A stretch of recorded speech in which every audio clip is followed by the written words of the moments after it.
end this earthly existence. We believe in God, and there is God. Kailan tayo mamatay?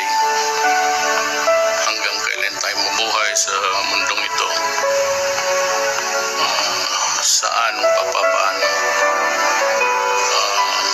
It's a very complicated equation to understand it dito sa ating planeta. Ang Diyos lang talaga ang makasagot ng lahat ng tanong na ito.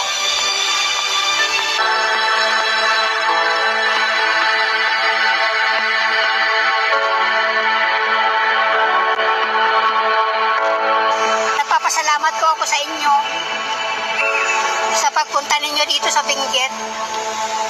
Dahil po, ito lamang po ang sinalanta ni Umpong na nakakasakit po ng kalooban sa mga tao dito po. Medyo naman po kasi talagang kanina talagang skip ng dibdib, hindi ma-accept. Pero yung dumating siya parang medyo naliwanagan kasi totoo naman yung sinabi niya na lahat tayo mamamatay. Earthly existence is handled by one Creator. Salamat sa presidente natin na malaking advice sa amin na namatayan o missing pa sa amin kasi yung mga namin, pero kaya sabi ni presidente na God will make a way na mahanap sila lahat at may ilibing man lang ng maayos sa physical. Go ahead and try. Huwag niyong pigilan. Just pray to God. They're all, maybe some will there at buhay pa. I pray to God na sana buhay pa lang. But for those na talagang inevitable nandyan, well, I can only promise you what government can do in times like this.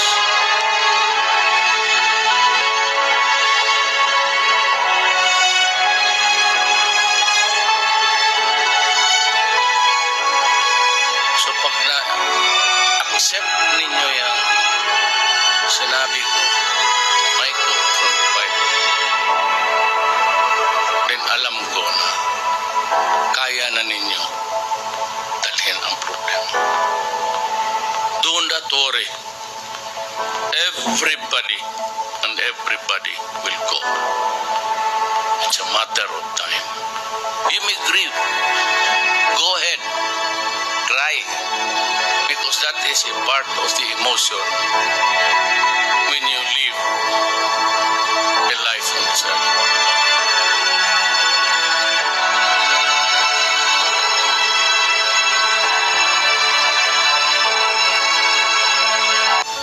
How we end this earthly existence. We believe in God, and there is God.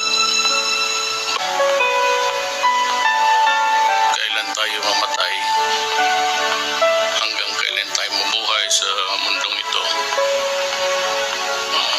Saan, paano? It's a very complicated equation to understand it dito sa ating planeta. Ang Diyos lang talaga ang makasagot ng lahat ng tanong na ito.